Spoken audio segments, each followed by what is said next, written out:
Goeienaand. Ons hervat vanaand die aandgesprekke rondom die verhale van Abraham. Vanaand gaan dit oor die regverdige oordeel van God oor Sodom en Gomorra. Die onvermydelike gebeur met Sodom en Gomorra. Nadat Lot, sy vrou en hulle 2 dogters deur die engele van die Here letterlik aan hulle krae weggesleep is, breek die regverdige oordeel van die Here oor die stede aan.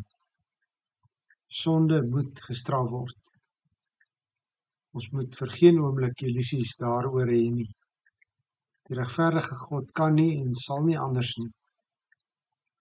Die oorsaak vir die vernietiging van die stede is al in hoofstuk 13 vers 13 gegee. Nog voordat Lot daar gaan woon het, getuig die skrywer, die inwoners van Sodom was sleg en hulle het baie gesondig teen die Here. Dit word in hoofstuk 18 vers 20 herhaal. Die geroep teen Sodom en Gomorra is hard. Hulle sonde is baie groot.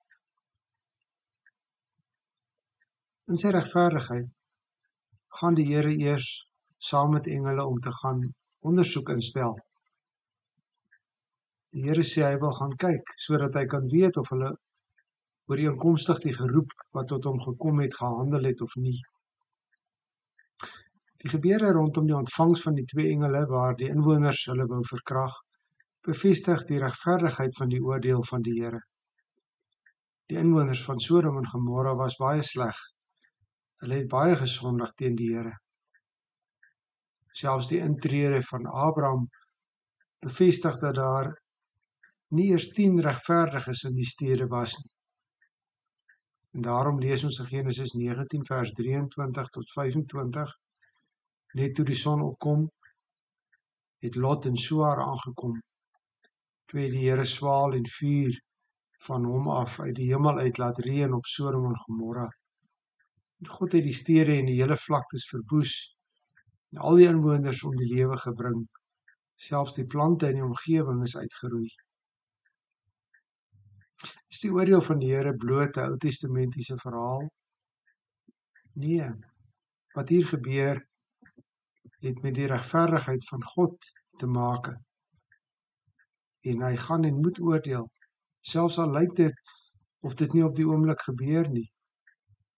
In die Nuwe Testament word hierdie oordeelsverhaal aangehaal en dan word dit as voorbeeld gebruik vir die finale oordeel met die koms van Jesus Christus.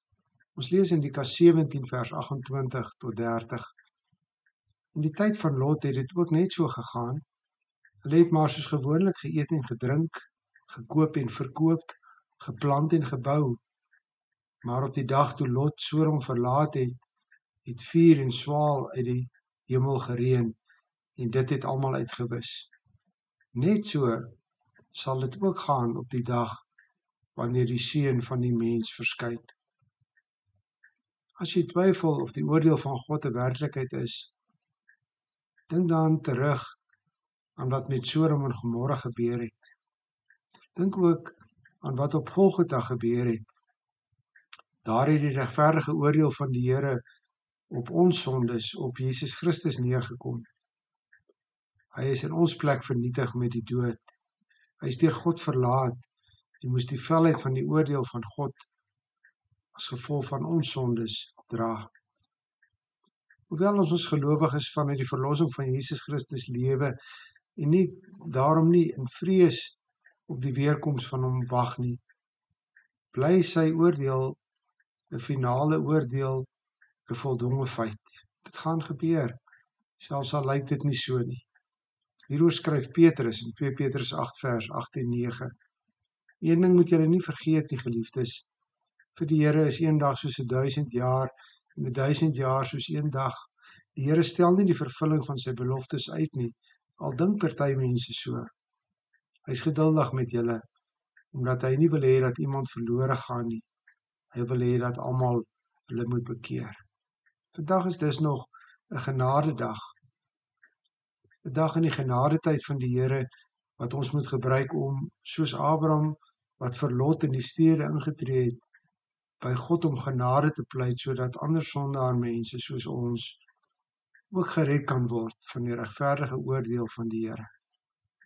Vandag is nog 'n dag om die evangelie van verlossing in Christus te verkondig. In hom alleen is redding van sonde te vind. Hy het in my plek die oordeel van God op my sonde gedra. Goeiedag.